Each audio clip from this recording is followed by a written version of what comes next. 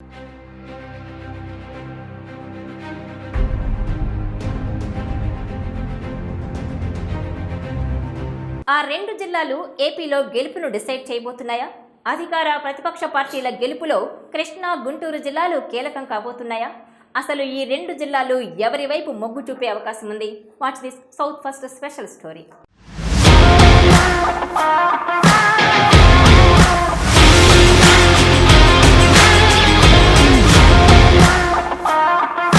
ఏపీలో సార్వత్రిక ఎన్నికల పోలింగ్ ముగిసింది. ఈ సందర్భంగా సుమారు ఉదయం 7 గంటల నుంచి కొన్ని చోట్ల అర్ధరాత్రి 2 గంటల వరకు పోలింగ్ జరిగిన తీరు ఆశ్చర్యపరిచిందంటూ పలువురు కామెంట్లు చేస్తున్నారు. ప్రధానంగా మహిళా లోకంతో పాటు వృద్ధులు, యువత కూడా అత్యధికంగా పోలింగ్లో పాల్గొనడం, అర్ధరాత్రైనా ఓటు వేస్తే కానీ తిరిగి వెళ్లనంత ఆసక్తిని చూపించడం శుభపరిణామం అని అంటున్నారు. ఈ సమయంలో ఒక ఆసక్తికరమైన విశ్లేషణ రాజకీయ వర్గాల్లో చక్కర్లు కొడుతోంది.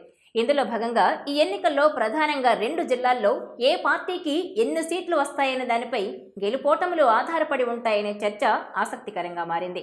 ఈ క్రమంలోనే శ్రీకాకుళం, విజయనగరం, విశాఖపట్నం ఉమ్మడి ఉభయ గోదావరి జిల్లాల్లో కూటమికి కాస్త అనుకూల పవనాలు వీచాయని పలువురు అభిప్రాయపడుతున్నారు. ప్రధానంగా విశాఖ, ఉమ్మడి పశ్చిమ గోదావరి జిల్లాల్లో కూటమి మంచి స్కోర్ చేస్తుందని చెబుతున్నారు. ఇదే క్రమంలో ప్రకాశం, నెల్లూరు జిల్లాలతో పాటు ప్రధానంగా కడప, కర్నూలు, అనంతపురం, చిత్తూరు జిల్లాల్లో వైసీపీ దాదాపు వార్ వన్ సైడ్ అన్నట్లుగా కొన్ని ప్రాంతాల్లో పరిస్థితి ఉందని చెబుతున్నారు. కొన్ని కీలక నియోజకవర్గాల్లో ఇంతకాలం అక్కడ బలంగా ఉన్న పార్టీలకు, అభ్యర్థులకు సైతం షాకులు తప్పకపోవచ్చనే కామెంట్లు వినిపిస్తున్నాయి.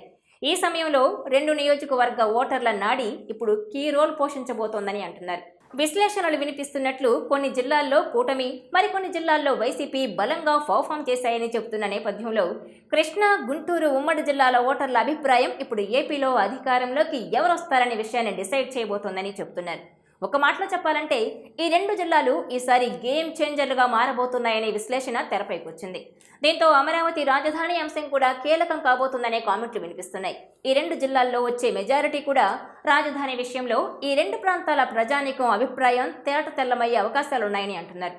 ఇక్కడ అధికార పార్టీకి అద్భుతమైన మద్దతు లభిస్తే మళ్లీ అధికారం పక్కా అని, శాసన రాజధానిగా అమరావతి ఫిక్స్ అని అంటున్నారు. అలా కాకుండా కూటమికే ఈ రెండు జిల్లాల ప్రజలు జై కొడితే ముఖ్యమంత్రిగా చంద్రబాబు మరోసారి ప్రమాణ స్వీకారం చేయడంతో పాటు అమరావతి రాజధానిగా ఉంటుందని చెబుతున్నారు. ఏది ఏమైనా ఈసారి కృష్ణా, గుంటూరు జిల్లాల ఓటర్లు గేమ్ చేంజర్లుగా మారే అవకాశం ఉందనే ఒక విశ్లేషణ తెరపైకొచ్చింది. మరి ఇది ఏ మేరకు వాస్తవం అవుతుందనేది తెలియాలంటే జూన్ 4 వరకు ఆగాల్సిందే.